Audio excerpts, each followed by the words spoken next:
100%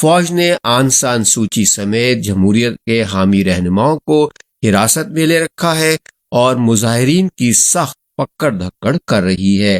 سلامتی کونسل کے ارکان نے صحت اور تعلیمی مراکز سمیت بنیادی سہولیات پر حملوں کی مذمت کی ہے۔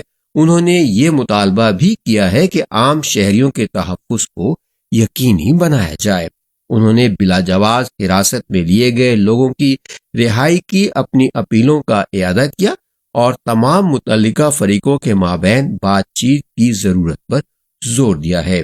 میانمار کے لیے اقوام متحدہ کے خصوصی ایلچی نے 28 جنوری کو منعقدہ ایک اجلاس میں سلامتی کونسل کو میانمار میں صورتحال سے متعلق تفصیلات بتائی تھیں۔ یہ اجلاس برطانیہ کی درخواست پر منعقد کیا گیا تھا، جو بیان پر اتفاق رائے کے حصول کی کوشش کر رہا تھا۔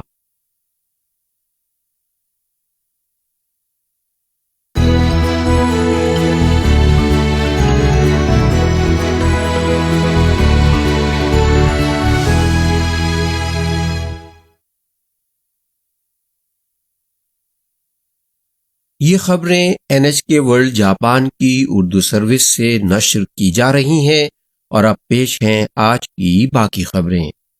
یورپی یونین نے جوہری طاقت یا قدرتی گیس سے بجلی کی تیاری کو ماحولیات کے لیے پائیدار معاشی سرگرمی قرار دینے کے منصوبے کا باضابطہ اعلان کیا ہے۔ یہ اعلان جرمنی سمیت یونین کے بعض جوہری توانائی مخالف ارکان کی مزاحمت کے باوجود جاری کیا گیا ہے۔ یورپی یونین کا کہنا ہے کہ توانائی کے یہ دو ذرائع سن 2050 تک کاربن ڈائی آکسائیڈ کے اخراج کو نیٹ صفر پر لانے کے اس کے ہدف کو پورا کرنے میں اہم کردار ادا کریں گے۔ یورپی کمیشن نے بدھ کے روز نجی سرمایہ کاری میں اضافے کے لیے رضامند ہونے کی پالیسی کا اعلان کیا۔ اس نے جوہری توانائی اور گیس سے بجلی کی تیاری کو ماحولیاتی طور پر پائیدار معاشی سرگرمی تسلیم کیے جانے کے لیے شرائط کا بھی اعلان کیا۔ نئے جوہری بجلی گھروں کو متعلقہ رکن ممالک سے سن 2045 تک لازماً تعمیر کا اجازت نامہ حاصل کرنا ہوگا۔ انہیں انتہائی تابکار فضلے کو ٹھکانے لگانے کا تفصیلی منصوبہ بھی 2050 تک لازماً مرتب کر لینا ہوگا۔ گیس سے چلنے والے بجلی گھروں کی تعمیر کے اجازت نامے سن 2030 تک جاری ہو سکیں گے اور یہ صرف ٹھوس یا مائع معدنی ایندھن سے چلنے والے بجلی گھر کے متبادل کے طور پر ہی تعمیر کیے جا سکیں گے۔ ان پر اخراج کی حد بھی لاگو ہوگی۔ یورپی کونسل اور پارلیمان کے پاس اس منصوبے پر اعتراض کے لیے 6 ماہ تک کا وقت موجود ہوگا۔ اعتراض کے لیے کونسل میں 20 رکن ممالک کی حمایت یا پھر پارلیمان میں ارکان کی اکثریت کی ضرورت ہوگی۔ جانچ پڑتال کے دورانیے کے خاتمے کے بعد آئندہ سال جنوری سے یہ پالیسی نافذ ہو جائے گی۔ فوکوشیما پریفیکچر کے گورنر نے جاپان کے 5 سابق وزرائے اعظم کو احتجاجی خطوط بھیجے ہیں۔ ان وزرائے اعظم نے کہا تھا کہ سن 2011 کے جوہری حادثے کے نتیجے میں کئی بچے اب بھی گلے کے سرطان کا شکار ہیں۔ گورنر اچی بوری مساؤ نے ان سابق قائدین کی جانب سے یورپی یونین کو بھیجے گئے ایک خط کے حوالے سے یہ معاملہ اٹھایا ہے، جس میں یورپی یونین پر ایٹم سے پاک معاشرے کی تشکیل کے لیے زور ڈالا گیا تھا۔ گورنر نے بدھ کے روز ان رہنماؤں کو لکھا ہے کہ انہیں سائنسی شواہد کی روشنی میں معروضی معلومات فراہم کرنی چاہیے۔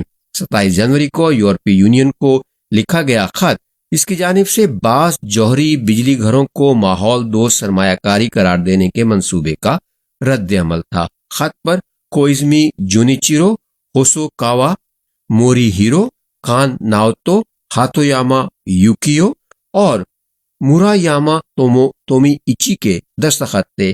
جناب کوئزمی ایک نجی تنظیم کے مشیر ہیں جو صفر جوہری توانائی اور قابل تجدید توانائی کے فروغ کے لیے کام کرتی ہے۔ خط میں سن 2011 کے زلزلے اور سونامی کے نتیجے میں ہونے والے فوکوشیما دائیچی جوہری بجلی گھر کے حادثے کے حوالے سے سابق وزرائے اعظم نے لکھا، ہم نے گزشتہ 10 سالوں میں فوکوشیما میں ناقابل بیان سانحے اور غیر معمولی پیمانے پر آلودگی کا مشاہدہ کیا ہے۔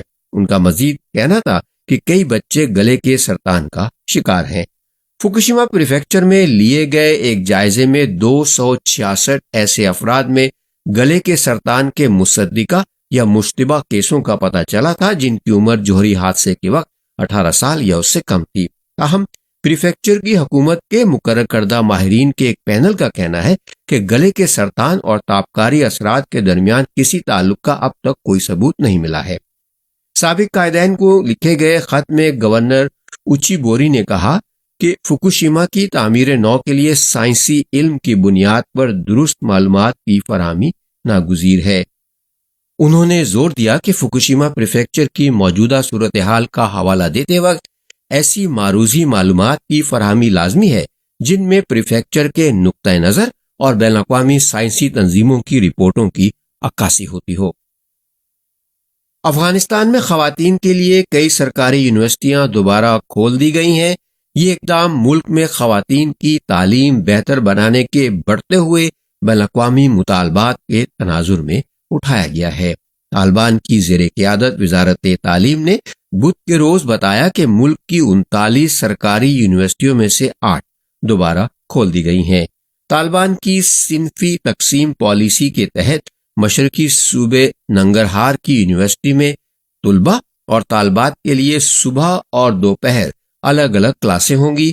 طالبات کی تعلیمی اداروں میں واپسی کوئی 6 ماہ بعد ممکن ہوئی ہے۔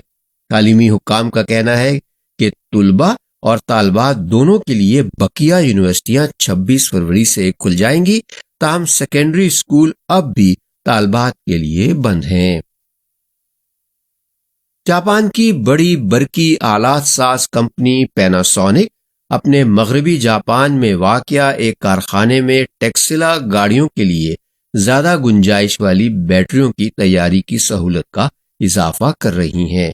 پیناسونک کے مالیاتی منتظم اعلیٰ امیدا ہیروکازو نے بتایا ہے کہ ان بیٹریوں کی تیاری کی لائن واکایاما پریفیکچر میں واقع کمپنی کے بیٹری آلات کی تیاری کے کارخانے میں قائم کی جائے گی۔ کمپنی اس امریکی برقی گاڑی ساز ادارے کے لیے ایک نئی سلنڈر نما لیتھیم ایون کار بیٹری تیار کر رہی ہے جسے 4680 کا نام دیا گیا ہے۔ پیناسونک کے مطابق اس 4680 بیٹری کا قطر تقریباً بیٹری کے دگنے سے بھی زیادہ ہوگا، گزشتہ بیٹری کے قطر سے تقریباً دگنے سے بھی زیادہ ہوگا، اور اس کی گنجائش پیشور بیٹری سے 5 گنا ہوگی۔ توقع ہے کہ اس نئی بیٹری سے برقی گاڑیوں کے فاصلے طے کر سکنے کی گنجائش میں بڑا اضافہ ہو جائے گا اور ان کی کم تعداد کی ضرورت کے باعث لاگت میں بھی کمی واقع ہو جائے گی۔ آج کی پہلی خبر ایک بار پھر سن لیجئے۔ بلدیہ عظمیٰ ٹوکیو نے جمعرات کے روز کرونا وائرس کے 20,679 نئے متاثرین کی اطلاع دی ہے۔ جاپان کے دارالحکومت میں یومیہ تعداد مسلسل دوسرے روز 20,000 سے تجاوز کر گئی ہے۔ یہ تعداد ایک ہفتہ قبل کے مقابلے میں 20% سے زیادہ ہے اور جمعرات کے روز کی اب تک کی بلند ترین تعداد ہے۔ بلدیہ عظمیٰ ٹوکیو کے حکام نے بتایا ہے کہ کووڈ-19 کے شدید بیمار مریضوں کی تعداد 38 ہے، جو بدھ کے روز کے مقابلے میں 8 زیادہ ہے۔ جاپان کے دیگر پریفیکچروں میں سے اوساکا نے 11,990 نئے متاثرین کی اطلاع دی ہے۔ کاناگاوا میں 7,090 نئے متاثرین کی تصدیق ہوئی ہے، جبکہ ہیوگو میں 6,502 اور آئیچی میں 5,827 نئے متاثرین کی تصدیق ہوئی ہے۔